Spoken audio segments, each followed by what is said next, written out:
Ozalaki à côté les même pas 5 minutes. Au Vandi, Telema Likolo et Commission Mindondo.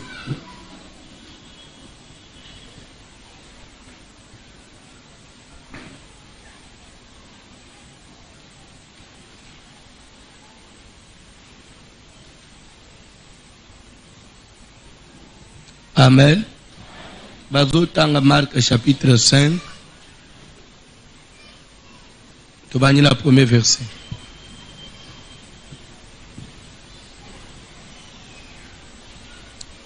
Marc chapitre 5, à partir du premier verset, nous lisons au nom de Jésus-Christ. Ils arrivèrent à l'autre bord de la mer, Dans le pays des Gadaréniens. Aussitôt que Jésus fut hors de la barque, il vint au-devant de lui un homme sortant de sépulcre,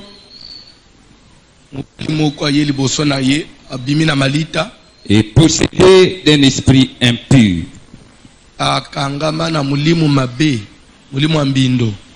Cet homme avait sa demeure dans les sépulcres,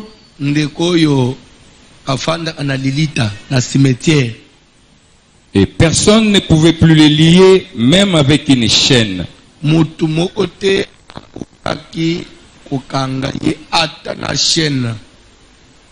Car souvent il avait eu le fer aux pieds,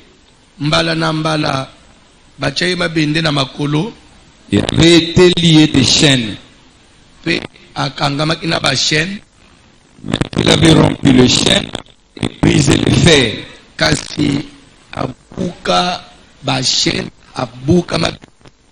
Et personne n'a pu les dompter.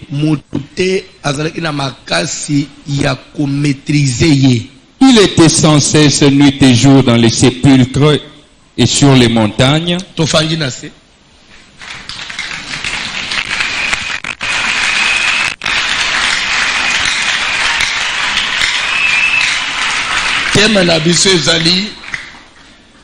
Destruction des influences diaboliques dans nos vies.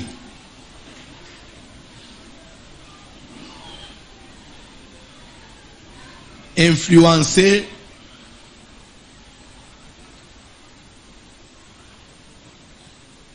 ezali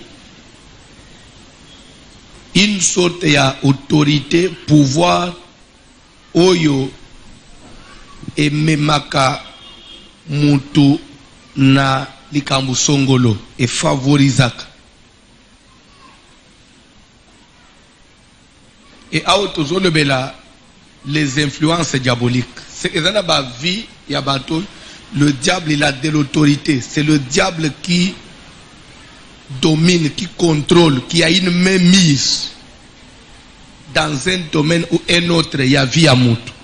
Et cela, ça se justifie dans le Loban en Zambé.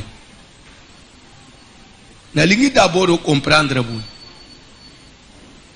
Étant chrétien, il faut l'enseigner. Les retoya en église, église et l'autoya akuluka d'abord, ce oyeba ate. Église, utilité église d'abord la communion fraternelle. Le fait d'être ensemble, c'est Dieu qui a recommandé ça. On constitue une force.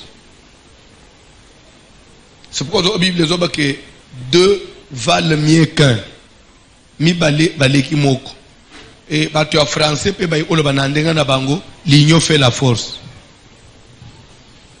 Soki ozana singa moko, un seul, ozana fil moko, lingo benda wekatan.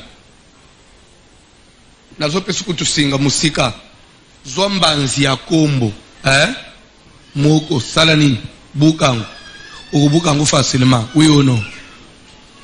Mais zo kombo mobimbe. Bukango, ubukango. Ponani. pour économiser belé. Quand les réseaux belé, ça devient résistant. Et là, c'est facile au bout. Quand vous les mettez ensemble, ça devient résistant.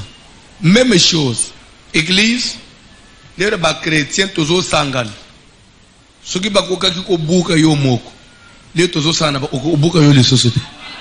Parce que pour pas beaucoup, il faut pas beaucoup de soignants. Et vous avez la facilité. Ndeti na wapi umona na lisolo ya tour de Babel. Ba tuba mitia ensemble mukili mobimba.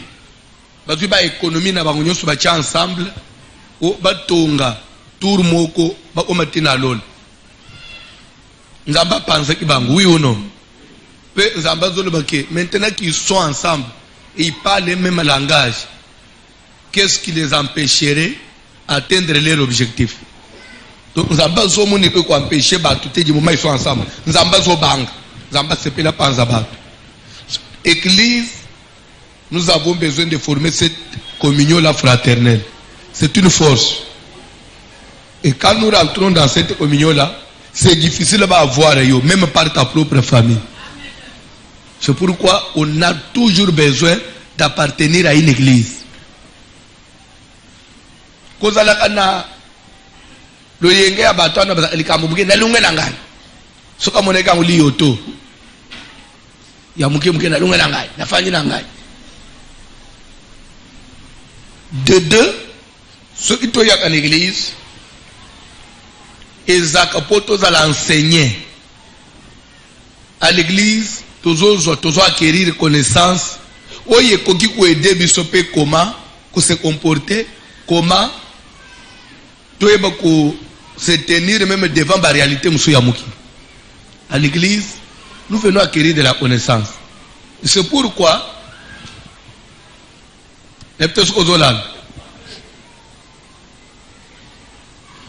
nous avons besoin, aux même Bible, qu'il n'y ait pas parmi vous beaucoup d'enseignants. Pas où l'église. N'importe quelle église, au milieu de ce qu'il y a entraînement, les frères sont là, mais ça nous en église en Zambété. Pourquoi? Quand les gens viennent, ils ont besoin, et maître. Maître, il faut avoir la connaissance supérieure. Il y a les autres qui ne peuvent pas convaincre, ils peuvent trouver, ils peuvent se confier en lui. Et peut-être que vous comprenez. L'église est toujours en connaissance. Alors chaque jour aux une église, il faut bénéficier de l'omoko. École ça, undimanayo. Net na séminaire, il faut bénéficier de l'omoko. Toujours talisa, l'école existence, il y a un Zambé, tout à que Dieu existe. Mais ce Dieu-là, il travaille. Il est organisé vraiment à sa manière. Il travaille vraiment dans le Dieu, il est organisé, il travaille à travers son église. Actuellement, Dieu est sur la terre, ça c'est la partie de l'église. Et dans l'église, nous avons ça la nanzele amuli musanto. Il a le Saint-Esprit dans l'église et c'est le Saint-Esprit qui travaille et nous avons sans église, Saint-Esprit au salaté. Et c'est pourquoi, ce qu'on y habite, même jour il y a les bosso, Saint-Esprit pour itana mukili. Akitela ki mutu na on a été. Ils devaient être tous ensemble dans un même lieu, réunis. C'est ça l'église. Va composer une association, un regroupement, un rassemblement de Saint-Esprit qui dit. Le Saint-Esprit a été envoyé pour l'église et non pour un individu. Le Saint-Esprit travaille à partir de l'église. N'a pas exemple verset lobby à 1 Pierre 4. Tout en que beleme, n'a pas comme clé dans verset 10. 1 Pierre 4 verset 10. Bible que comme des bons dispensateurs des diverses grâces de Dieu, que chacun de vous mette au service des autres, les autres membres de l'église, les dons ou la grâce qu'il a reçue de Dieu. Donc même les dons ou les grâces, Dieu les donne pour l'utilité, pour aider l'église. Amen. Le prophète est utile quand il y a l'église. Le pasteur, il est pasteur parce qu'il y a l'église. Si vous n'êtes pas là, je suis pasteur en quoi? Est-ce que vous comprenez? Si vous n'êtes pas là, le prophète il va prophétiser. Donc c'est l'église. Les grâces de Dieu, c'est pour l'église. C'est pourquoi Dieu protège l'église plus que les individus. Au cause de la raison, vous avez raison, au télémia on a raison. L'église est en tort. Nous avons défendre l'église. À annuler raison. C'est pourquoi au monde a même bateau balinga au troubler l'église, ko troubler basale nanzam, ko baby sa réputation basale nanzam. Nzamba ko hôtel yote. Même à toi ça a pleinement raison. Parce que quand toi tu vas détruire au baby, toi tu détruis l'église. Entre toi et l'église, Dieu va favoriser l'église. Ndeko bato bazo yebata. Kola pambola mutumoko. Alléluia. N'a pas vu quelque chose? Hein? N'a pas vu quelque chose? Bakamati 200 personnes, ma télémission. 200 personnes, ma télémission. Bakamati une seule personne, Moutangaza, président de la République, ma télémission. Vous Hollande, 200 personnes à télémission. Chef de l'État, une seule personne à télémission.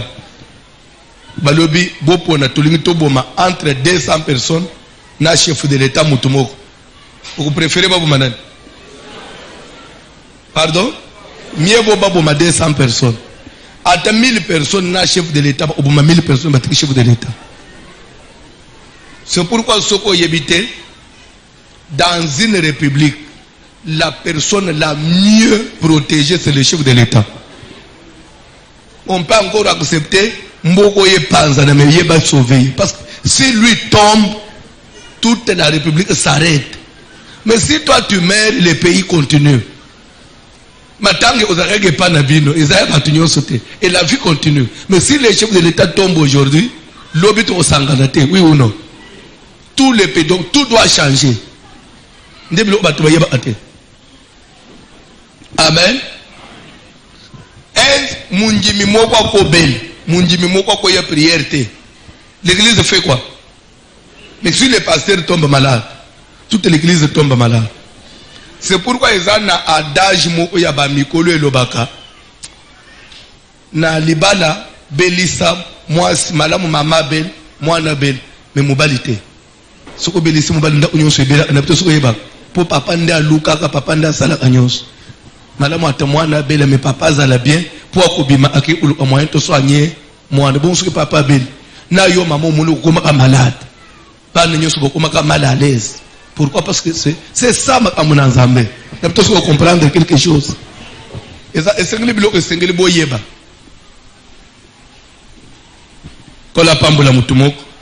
Nous venons à l'église pour avoir de la connaissance. Première connaissance, Dieu travaille à travers l'église. Il s'est investi dans l'église, dans Nzela Molimo Santo. C'est le Saint-Esprit qui travaille dans l'église. Satan aussi, de son côté, il travaille. Et Satan aussi, il est organisé dans Ndengenaye. Satan, il a aussi son église.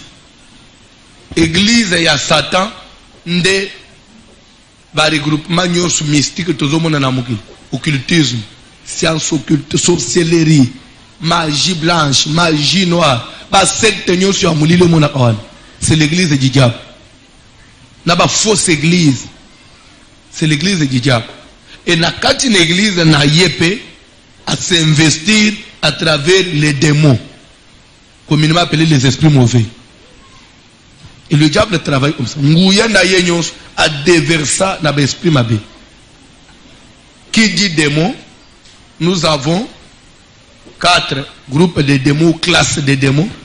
Nous avons les esprits vagabonds, qui sont des esprits de l'air, qui sont des anges déchus.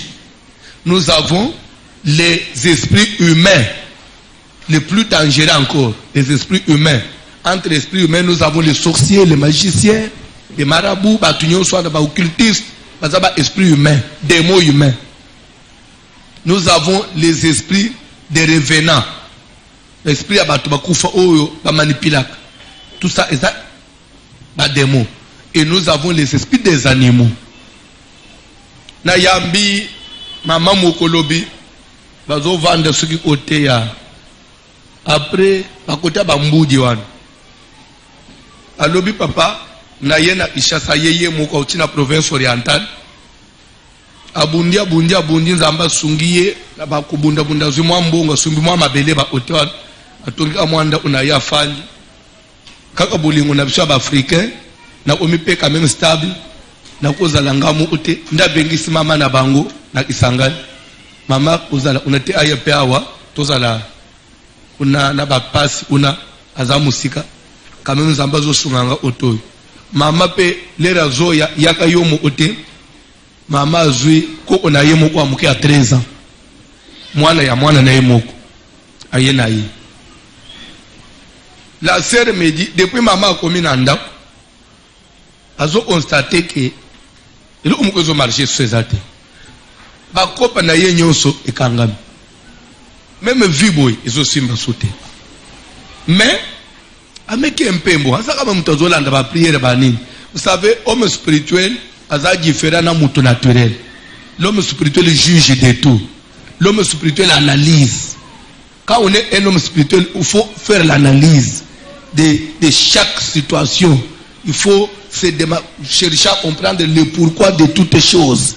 Pourquoi pourquoi. Alors, il y a constaté que quand on a 13 ans, à solo laka, na ba soso na lupang, na ba nyau, na ba mbwa. Umona amwana na limwe, azana, baluki ya zomo na te, baluki na simabu, ukutia vanya zo sola na soso. Soit zo sola na mbwa. Azo communiquer pensa bien. Oh, mwana mke. Ata, moni ba pote wana, za milieu un peu rural, atu beaucoup la babilo umingi, ya ba voisin zot dekale. Utaka mwana fali, azo sola na mbwa ya ba voisin na simu. Mbwa pa telemi azo yokaye. So na mbwa umoni, ufo nazana au besoin, après photo utana, mbwa telemi azo chelo tobe.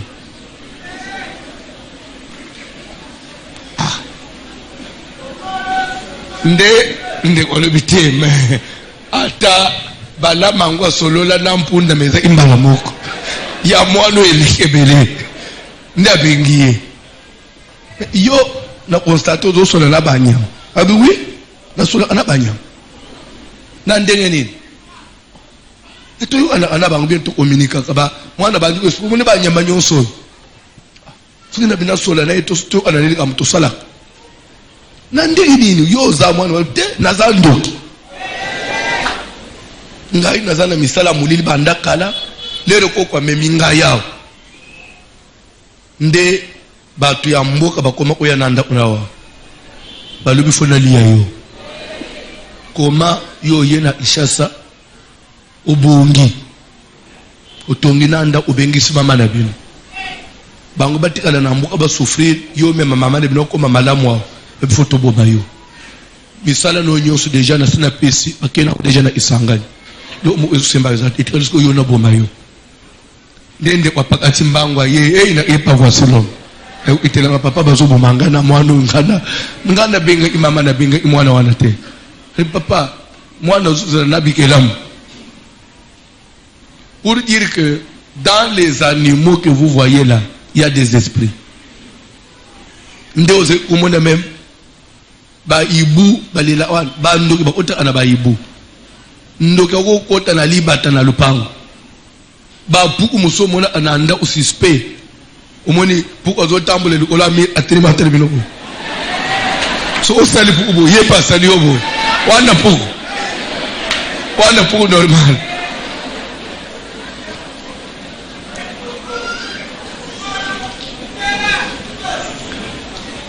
na yamba couple moko alubi papa depuis to balani Surtout ça ana mobali na ngai na moma penza ya libal. Ustoka botali boy.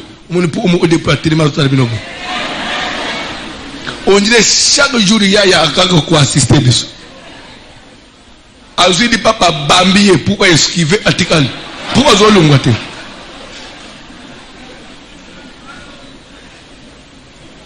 Wana pour les sous.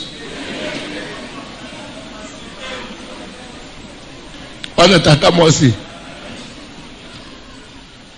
Les esprits des animaux. Ndozo mona des fois nyawa kolela na lupangu nyawa leli bo omina 3h du matin mwana bandi fièvre. Des fois là ludo ba nyoba zo munde ko la baton. Ce n'est pas des animaux nyama normal za nyama. Mais les démons bakotaka sko na banyama parce que dans les animaux il y a aussi esprit, à saler l'esprit na yewa. Et c'est écrit dans la Bible, ça on appelle ça un verset. Et tout ça, c'est la façon dont Satan a organisé pour travailler. La chose qu'on a pour nous comprendre. Pourquoi le diable a travaillé, même Dieu travaille de cette façon-là? C'est parce que le monde physique, le monde naturel, par rapport au monde spirituel, le monde naturel n'est rien. Le monde naturel ne fait que subir les dictats à monde spirituel, les injonctions à monde spirituel. Le monde naturel ne fait que subir.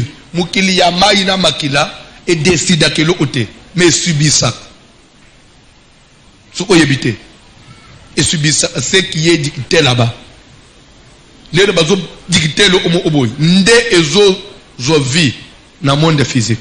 C'est pourquoi quand on met Yesu, quand il y a une église, et pas il y a Satan, ça ne change rien.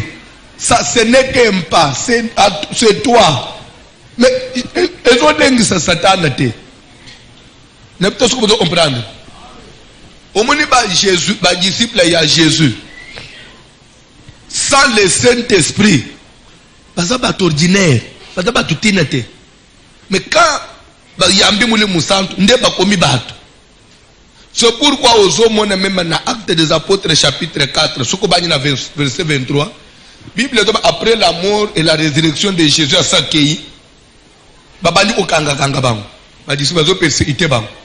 Ba ye ou se convoquer ba utani na Jérusalem, jour bazo libérer ba Pierre na prison, ba zongi na église, ba sangani, ils ont fait une prière. Seigneur, vois leurs menaces et donne à tes serviteurs de travailler avec assurance. Et l'air va sembler bon que vois les menaces des autres et donne-nous moyen de travailler avec assurance. Nzamba Serenine. Bible ils furent tous remplis. Nzamba tondi si bango na muli musanto. L'air va yambi muli musanto na kobanga pe Serenine. Et sili et c'est alors qu'ils pouvaient maintenant sortir. Bazo kanga bango bazo tia bango na prison. Basambeli na butu ba chaîne katani prison bukani babim. Bakolo ba même na roi. Aux autres roi police sur place. Maintenant ça ne vient plus de l'homme, ça devient maintenant il y a onction et zana atinamut. Même ndenga tozalia, sans le Saint-Esprit, le chrétien tu es nul. Ndoki akobanga yote. Ndenga moko pe, ndoki sans sorcellerie, aza elokote. Ndoki sokata ndoki te, to bangele ni. Bon, pas to bangele ngana obangete, okobangele yeni. Yonde obanga abandoki. Amen. Na corriger pour les bosona le ina erreur to kobangela yeni na okobangela yeni pour ngana kobanga yete yonde mutobanga kaye ya una corriger ndoki aza dangereux lorsqu'il a la sorcellerie, mais si on enlève ça il devient le côté ndenga moko pe chrétien ozana valeur lorsque nzamba zana katina yo. Pourquoi? Parce que le monde physique est subi par influence et un monde spirituel. C'est pourquoi au monde quand même, laquelle moutou mabe. Yo, au komona bola mouté. Mais c'est une simple parole.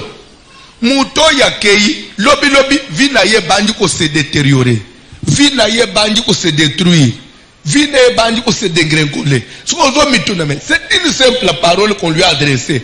D'où vient que maintenant makambunezo kende skona obeba kaka na liloba wana. Liloba wana pe ikangi ata na nzoto te. Non. Cette parole là, lorsque bimi les esprits bazuyang babandi sko ko jouer nango sko na vie na yo. C'est ce que vous devez comprendre. C'est pourquoi ba vie tozo bika oy, c'est dicté par le monde spirituel. Il y a des esprits qui nous imposent ça. Il faut pas par moment tout élément, tout prier, tout détruire. Bah influence à l'esprit pour arriver à vivre librement. Nous avancer dans la vie. Par moment il faut tellement détruire. Bah force nyon sur amulili. Ce qui baloba ke yoko balate oko mona a mariage te. Yoko tellement lobby le contraire. Avec l'appui du Saint-Esprit, nous allons payer Salenini et Fungwan. Nous allons payer un exemple moko biblique. Genèse 49. Tout ce que bongo nama vous comprendre bien. Comme ça vous priez bien. Vous habitez mango. Nabando omo na umukeme na ku développer un centre et c'est très profond. Genèse 49, le premier verset. Rapidement, frère. Jacob appela ses fils et dit. Bozolanda. Bible dit que Jacob appela ses fils. Maintenant, lui, si il a appelé ses fils, lui, il a quel statut? Des parents, oui ou non? D'un père. En d'autres termes, nous pouvons dire papa appela ses fils. Qui est papa? C'est Jacob. Papa Jacob, il a invité ses enfants. Donc, il dit assemblez-vous. Papa sangisibana, et je vous annoncerai ce qui vous arrivera dans la suite des temps. Il dit, je vous annoncerai ce qui vous arrivera au futur, à l'avenir. Comme pour dire, on dirait que Jacob, on dirait a eu prophétie, on dirait a eu révélation, et pourtant, il n'y a aucune révélation. Il n'a pas eu un message. Mais il y a un langage utiliser dans la Bible où je vous annoncerai ce qui vous arrivera. Mais il y a papa. Comment il va venir dans la vie? Mais ce qu'on a dit, en d'autres termes, il n'a donné aucune révélation comme prophétie que non. Il n'a parlé que de lui-même. En tant que papa, il a bananaye. Papa, il est convaincu que pourquoi? Parce qu'ils sont ma semence. Ils sont ma semence. C'est-à-dire que la vie vient d'en haut.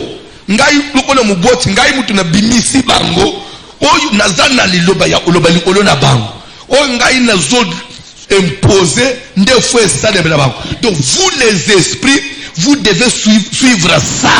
Et effectivement, les esprits ont suivi ça. Je vais vous dire quelque chose.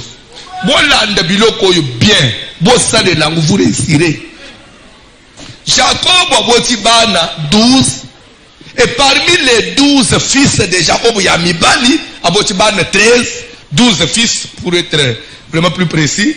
Bible dit que Jacob aimait Joseph plus que ses autres fils. Il est papa, il a fait l'injustice, oui ou non? Il a aimé un enfant plus que les autres. C'est injuste pour un parent, oui ou non? Mais dis-moi, c'est un sentiment qu'il a exprimé. C'est injuste, mais c'est un sentiment, c'est humain. Tu ne peux pas aimer deux personnes de la même façon. Parce qu'il est écrit, personne ne peut servir deux maîtres. Il aime, soit il aimera l'un et il va haïr l'autre. C'est difficile, c'est impossible. Amen.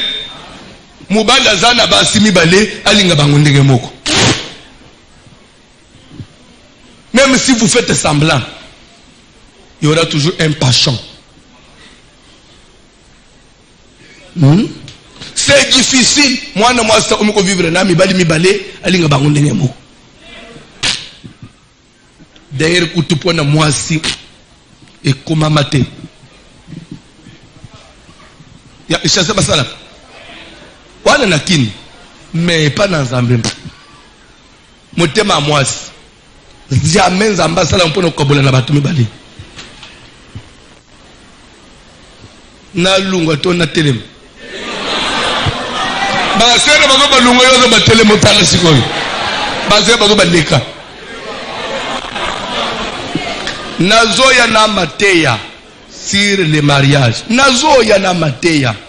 Je suis en train de prier.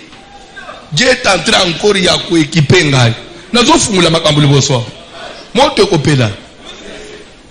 Moto opela. Bref, c'est un sentiment, c'est naturel. Jacob Lingi, Joseph Kolekabana Mususu. Zonga suko na Bible. Joseph abani olale suko zolota bandoto. Ndoto utakepana epanzam. Na ndoto, il a révélé le contraire de son père. Yepa komi kolota, bazo sala misala, ya komi mukonzi. Bande kuna ye, ba komi na se na ye. C'est que Dieu qui est esprit, nous n'avons pas se pencher côté anan. Côté il y a papa, parce que Jacob, c'est lui qui avait engendré. Je vais vous dire une chose. Au moment où sur le plan spirituel, tu peux ou ne pas l'accepter, mais c'est ça. Vous êtes ma progéniture. C'est à moi de vous bénir.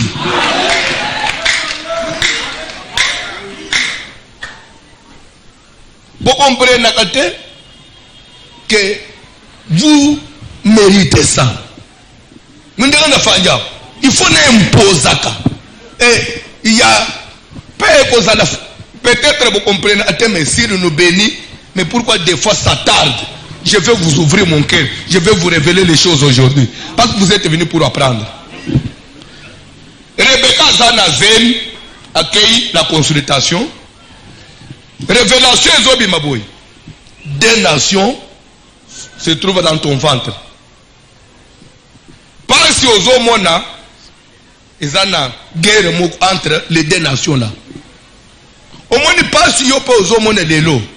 Guerre entre la famille spirituelle et ta famille biologique. Ce que moi je veux et ce que ta famille veut. Pour la famille nabino, biso to babana na biso bazala, pour biso ndeto boti bango na mukili, bako zala boy, bako sale lokote. Nga pene na lubi ngande na boti bango na mulimu, il faut bamata. Bango ba libino no François tu exagères, et la guerre. Mais souka au sortir des entrailles, et le homo que sala makaka.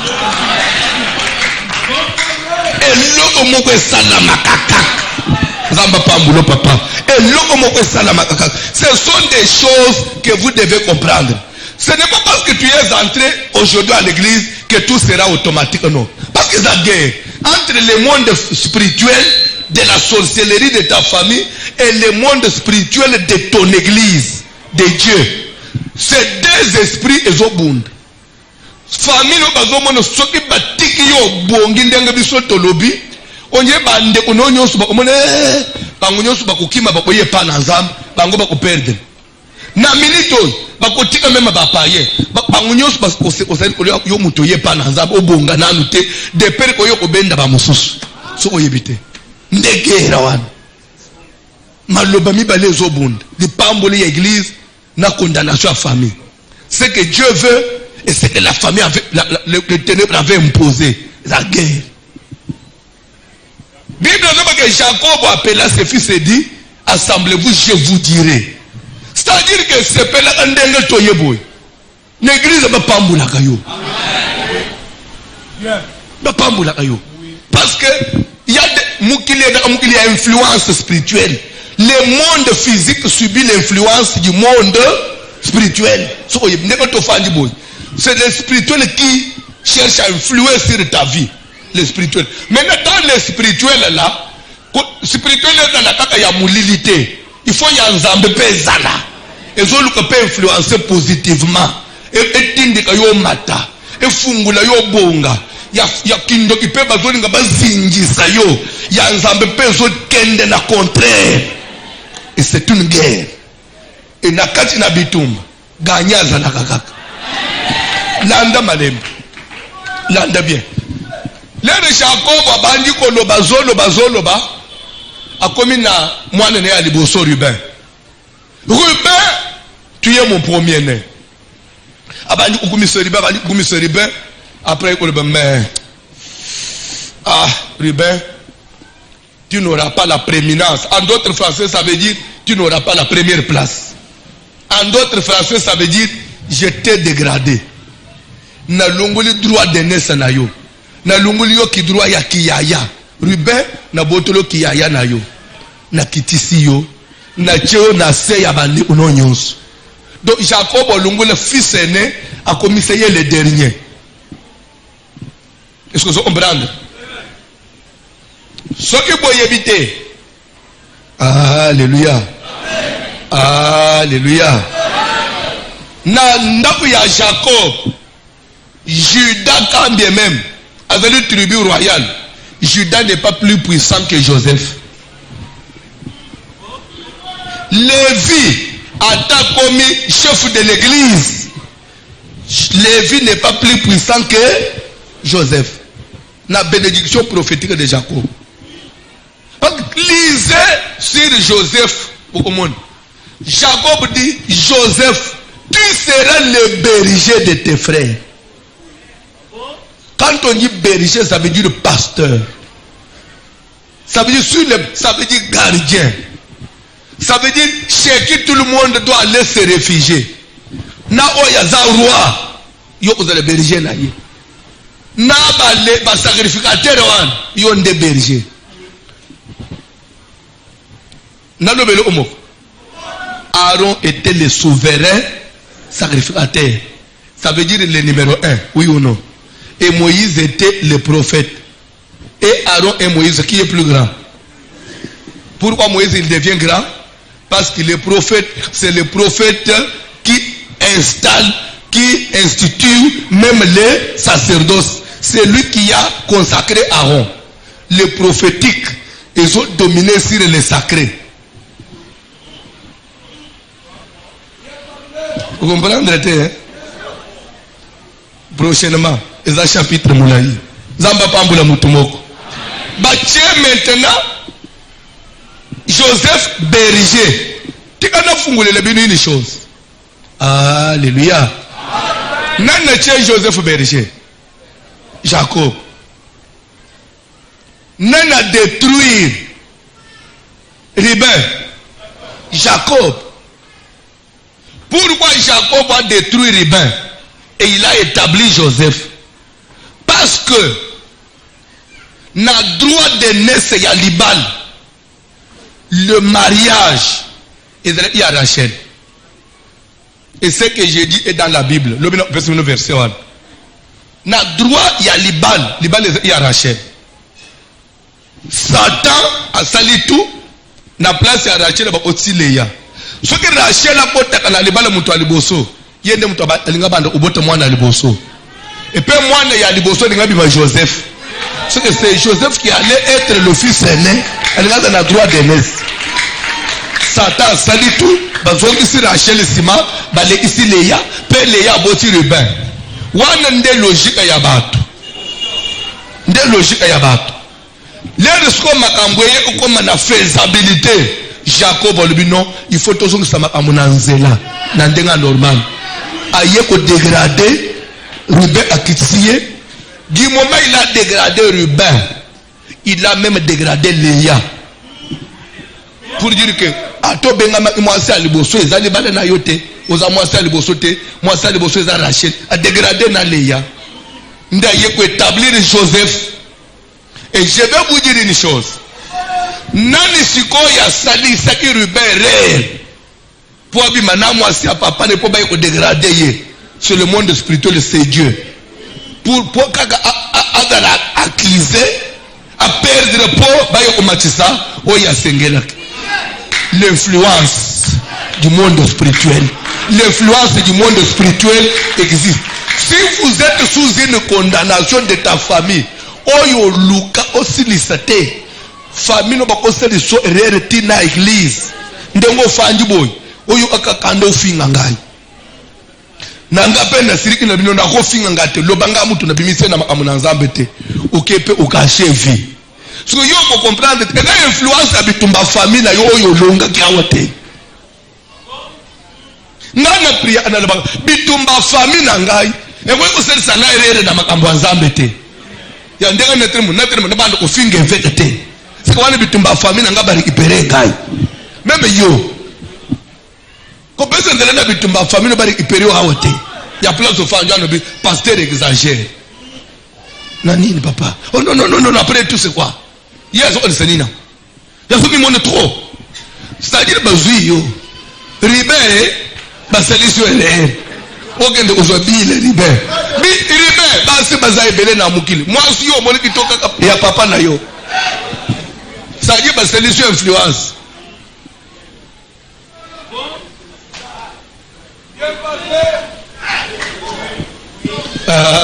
alléluia alléluia omoni na mukili bato uswana na bango bazai bele yo uswana na pasteur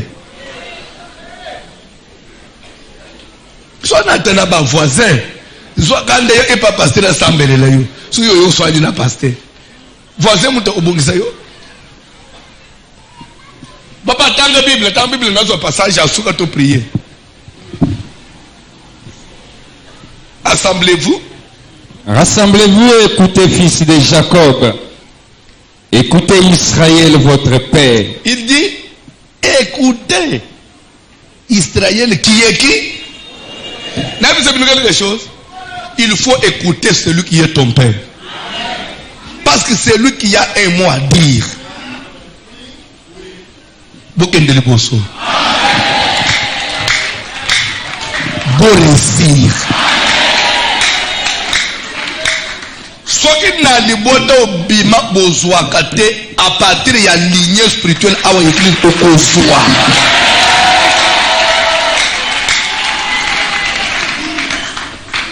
Okokoma mutu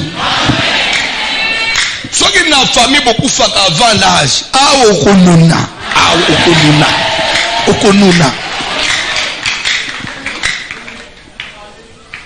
na deux c'est une chose omoni même na vie kobana mwasi te ya mwasi na yo etombe na c'est quelque chose omoni avantage musu omoni ndeka na za centre nous. On se le dit, hein? C'est ça entre nous. Au moins, d'abord naturellement comme ça. J'aime mon père spirituel, j'aime l'évêque. Et ça tombe aussi que ma femme aussi aime l'évêque. Des fois, jamais ma tante kambouye na se kabalobi na siliki na omina non, tu ne peux pas faire, c'est faut respecter l'évêque. Hein? Mais ce que na moi si na yo père critique à pasteur. Jour ngungi uzoyo binomi balebo mais même il te détruit.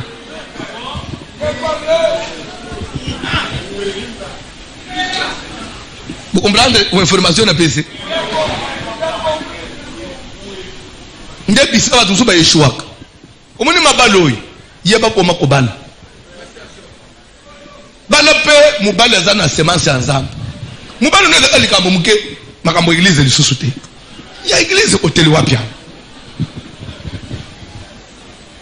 Moi je neza kalikambo église ngpe tokope ko fanda tokope ko changer.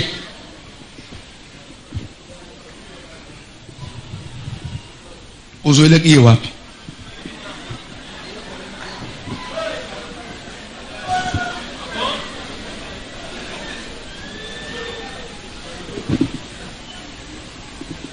Alléluia. To perdre ndeko mokwawa à cause de sa femme. Moi c'est bien usambela tu moi ça comme c'est wapi? Mais moi c'est na yo ma femme ne veut pas. Suka lanji moi. Siko nani abali muminga mama boyiko ya mama siliki ka mulele kujika boyika bon tolunga plaza mama boyiko ya siko ngapenda laji mama Ah, mibali, bino mibali. Ya mibali et mibali. Omoni, soko zana nuprea kubalate bobalate. Ya awa, bazomono wa lidoro o Jérémie. Menanda ofuka maka.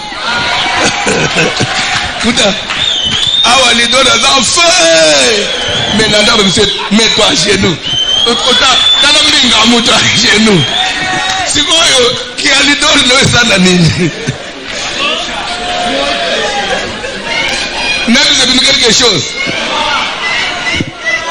Bible. Ah, tika na loba. Maman Bible dit que Marie aimait. Mais Adana kolinga yo ndenge nini. Après l'homme est le chef de la femme. Place bolingo ezolungu la place nanga ki chef de. Toko seka, to animé, to sali tendresse. Mais quand il est comme Audrey Zongina. Makamyo se Zongina nous lance. Boniko, notre boni. Qui pasteur, quand qui pasteur en église, à la maison on est papa. On a yo musali ensemble, oui, musali ensemble me mets-toi à genoux. Musali ensemble me mets-toi.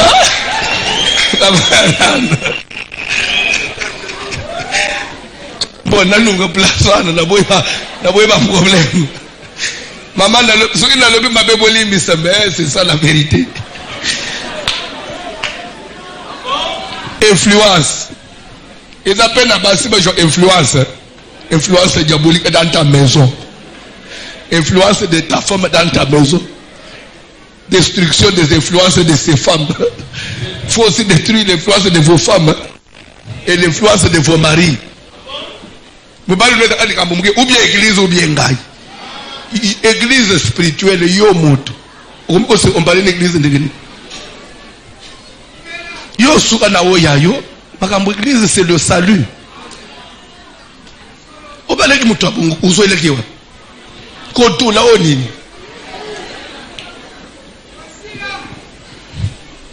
Na ligina katamate. Tangalanga vesa souka na katamate eriki.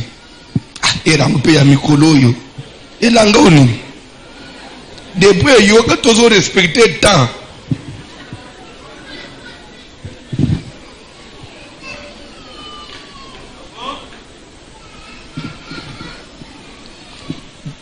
Deutéronome 33 banda la premier verset. Voici la bénédiction par laquelle Moïse, homme de Dieu, nazolinga tosa la comparaison. Genèse 49 na Deutéronome 33. Soko na Louis II otangi titre ya Genèse 49 bakomi non na électronique te na électronique balongula ba titre kaka Bible o ya papier okuta bakomi bénédiction prophétique de Jacob sur les 12 tribus, sur ses fils. Je crois que dans la Bible, sur la Bible à papier, siko awa na Deutéronome,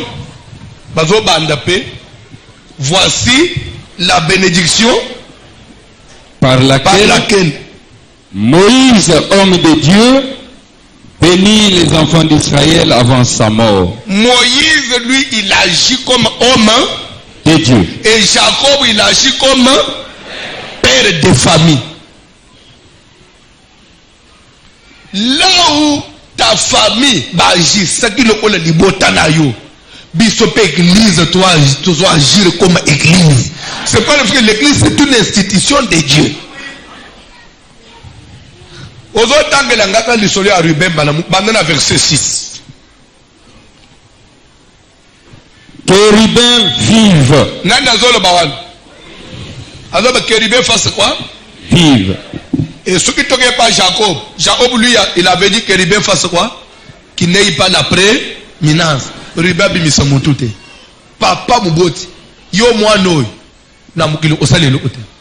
Lo banga mutu na bota yote. Yo ozala aka sima ya baleki na yo. lera Yesu akutani na nzambe anjimeli nzambe l'église papa ne ya mulimu a constaté tete yo famille nje baloba bien tel kolona yo papa pe atelema bandi ko saka tukula mwana lobi yo ko vivre mibali kati na yo et comme belé que ces hommes soient nombreux. Les cantons dit pourquoi il n'a pas dit que ces femmes, on a dit ces hommes parce que mibali nde batonga ka famille. Derrière mibali bazo o mebele, c'est une force. Rappelez-vous, pourquoi il a parlé seulement des hommes.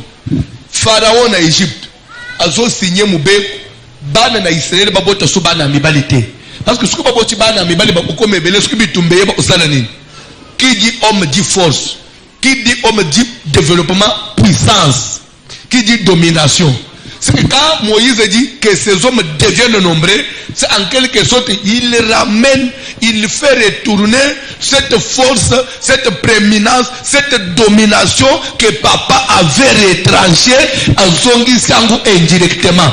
L'église a le pouvoir. Il y a Zongi son famille Babotolayo. L'église a le pouvoir de réparer Bambeba ou Salana famille. Maman n'a pas betela yo makolona saloba yo a betela yo maboko na mabolongo. Pasteur pazo beta maboko na mabolongo. Abi yo kobonga. Yo komata. Quel que soit erreur au salana famille aux amwana. Tikerere waneza le face. Omona pe bolamu na mokili. Ofungwa mape. Osimba pe misolo. On a salé. Je détruis les influences de ta famille sur toi.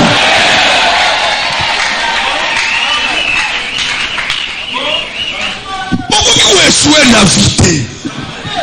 Pourquoi tu échoues na maboko na ngai? Bako tu na ngai. Mais pasteur François, moi on a sambe ina kalembeleme. Pourquoi tu échoues na maboko na ngai te? Aboswa.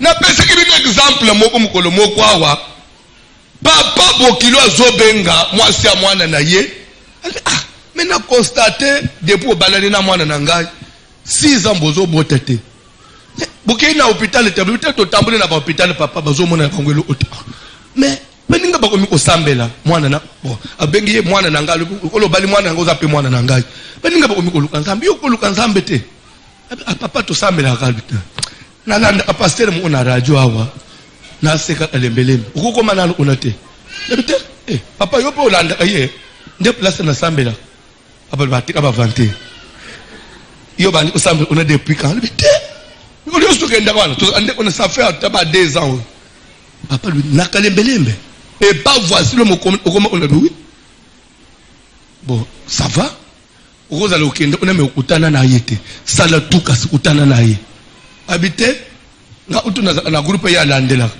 papa na tindi ina radio abe kosi façon nga na landela na mona na église wana yo so ekuno uzanga ubotete uswat uzana problème moko ufofungula motema nayo uswat umifungula bien konate ça veut dire quoi mutu nyonso atala kaka na mukili awo il regarde cette église chaque jour il y a la vie tout ce qu'on fait ça réussit. Maintenant, toi, tu es dedans. Tu ne fais que te détériorer. Les amis. Les amis. Les amis, bazokuta, moi, na chef de l'État. Papa na bango chef de l'État. Azo matazokit.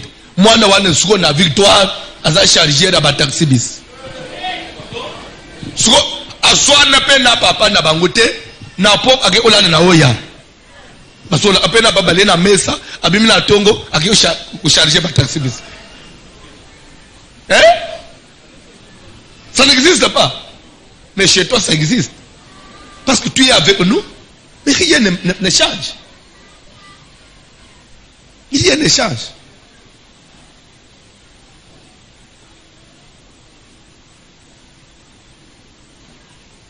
quoi échouer na vite. Parce que moi je n'ai pas échoué.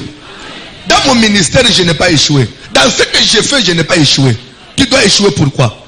Ceux qui ont la famille ne échoué. Je comprends. C'est pour obima na famille oya a. Oya a pour échouer. il y a un constat que famille, ça ne va pas au Kimélia. Mais où est-ce qu'il faut bonga? Même famille, c'est qu'il avait raison. L'heure Ruben Koutenina Moïse, ça changeait dans sa vie. Bah constater que la tribu de Ruben, mais pas les yambinga pe babandi ko bima.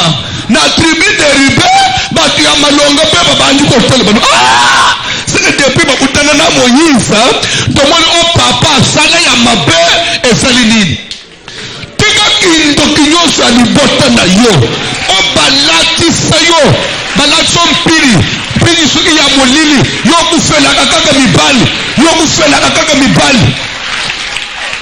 Na yambi mama moko lelo ataba lobaka. Babota mi 10. Bana basi 10. Na mubali moko, na libumu papa na bana mama na baba. Bana 11. Azoye bisanga ba yaya na ye ya basi. 8 bakufi. Bakufi maladi ya sida. Pe balandani 8 bakufi.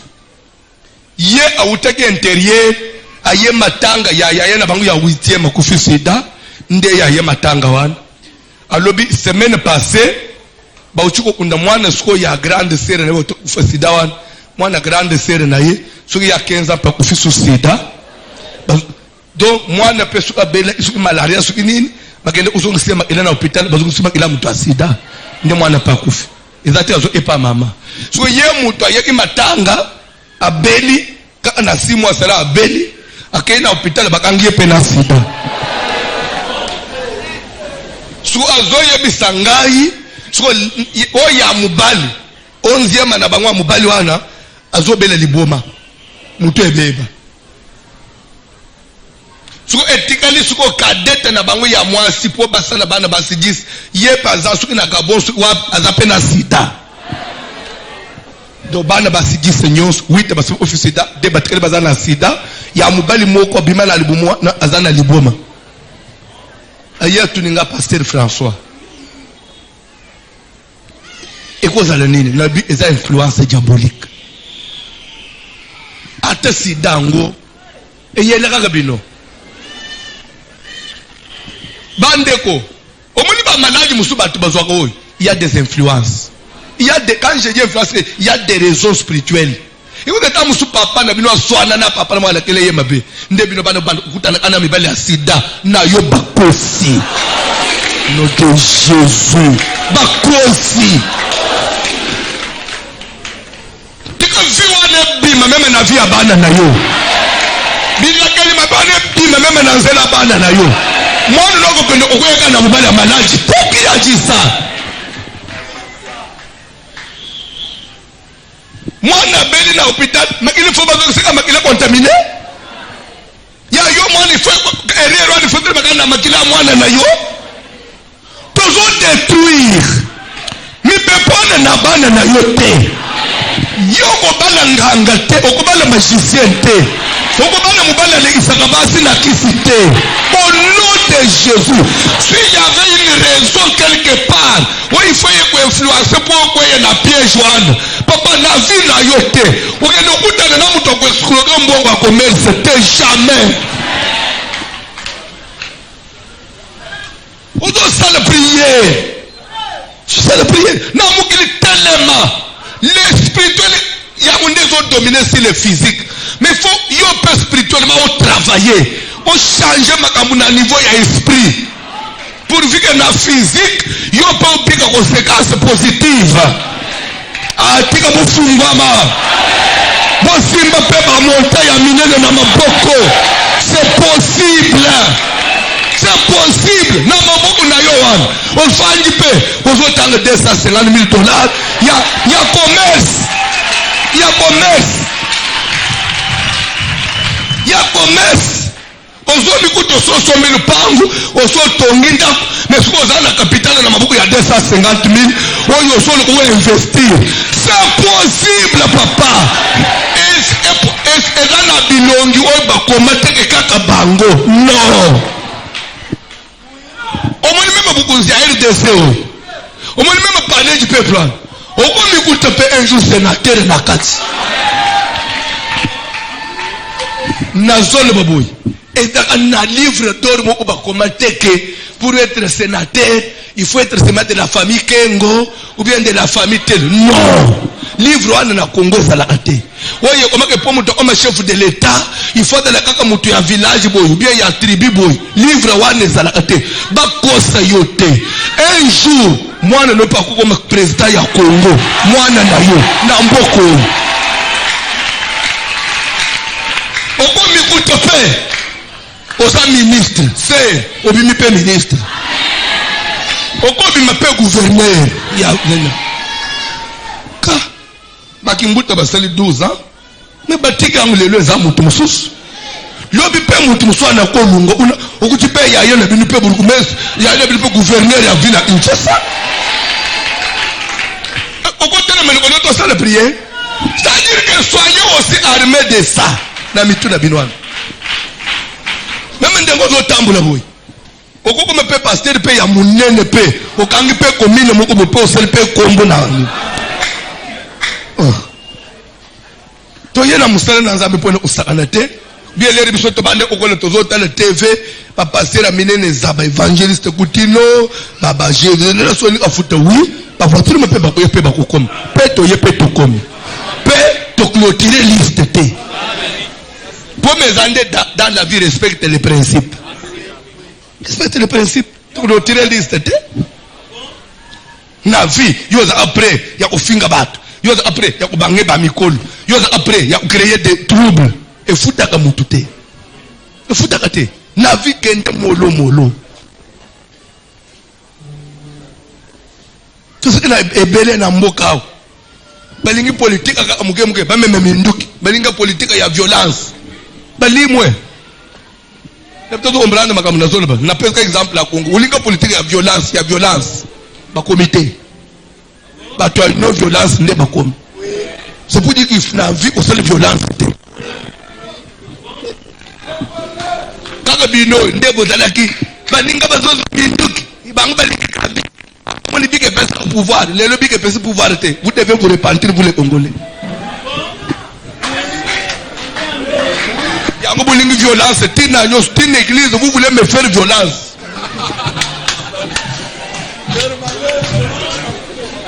Vous voulez me faire violence. Vous voulez prendre les armes contre moi. Qu'est-ce que n'a big frère?